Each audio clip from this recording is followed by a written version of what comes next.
Actually, Josh got a note from one of his coaches, a summer league coach, a winter coach he was working with, and drove 8 hours to see Josh pitch, and saw a 6'3" and 185-pound kid, and said long-armed and stuff. I saw him throw. He's throwing 83 miles per hour. Said that's the kind of kid we want to work with, and had him on a visit campus a few months later and stuff, and things worked out for him and stuff, and he signed with us after that, and it was great. When you took a look at him, I mean, 83 miles an hour is not a hard thrower necessarily, but was it like his makeup, his body that you thought, well, this projects well to the next level? Certainly, absolutely. He, you know, from what he had working with and stuff, it's like, you know, our pitching coach, Mark Flickinger, really liked what he would have saw in that stuff, and I as a coach said, hey, you know, this kid as a freshman coming in, we can really have a good time with this and work with him and watch him develop and grow with him, which is fun part about baseball and stuff, to see these kids develop and grow.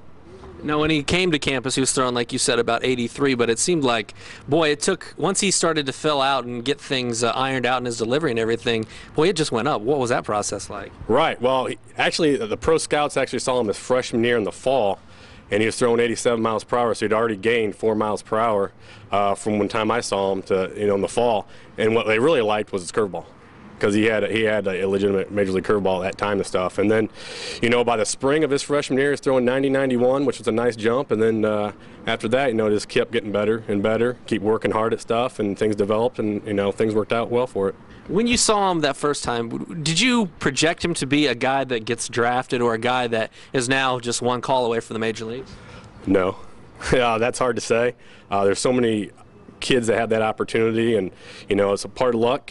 It's part of having that opportunity more so than others and stuff, but no, it's hard to say at that level and stuff to see, but you know, I'm happy for him. I'm excited about it. I've definitely been following his career and stuff, and it's really exciting for him and for the baseball program at Indiana Tech. Yeah, that was my next question. Talk about what it means for Indiana Tech, because when he does get called up, and I mean, he's on the 40-man, so you know, that name has been circled for some point in the future. What is it going to mean to have one guy in the major leagues, the first guy in the major leagues, and hopefully many more? Well, actually, we've had a few guys drafted. Actually had a guy from 2000 team that actually pitched in the major leagues a few years back and stuff. Got a little sniff of it and stuff. So, but Josh would be the first 3-year. Well, he graduated or got drafted after his junior year and stuff. So it'd be great for the program. There's been a lot of great players that have come through. It's a great close-knit group, which is nice. Have had a lot of success with one another, and they all follow each other and they root for one another, and that's what's great about the college baseball program, the baseball program at Tech. Who was the guy that got drafted earlier? I know there was a guy that went in the 5th round, right? Actually, Jesse Hoover got drafted from the New York Yankees in the 5th round, but Steve Andrade, a kid out of California, got drafted by the Angels, and I actually pitched a little bit with Kansas City in the big leagues and stuff, and we actually had one drafted back in 1997 after that season, kid from Puerto Rico, Ivan Sanabria. So, but Josh would be considered the first guy that spent his whole career with Tech, right? Or how does that work?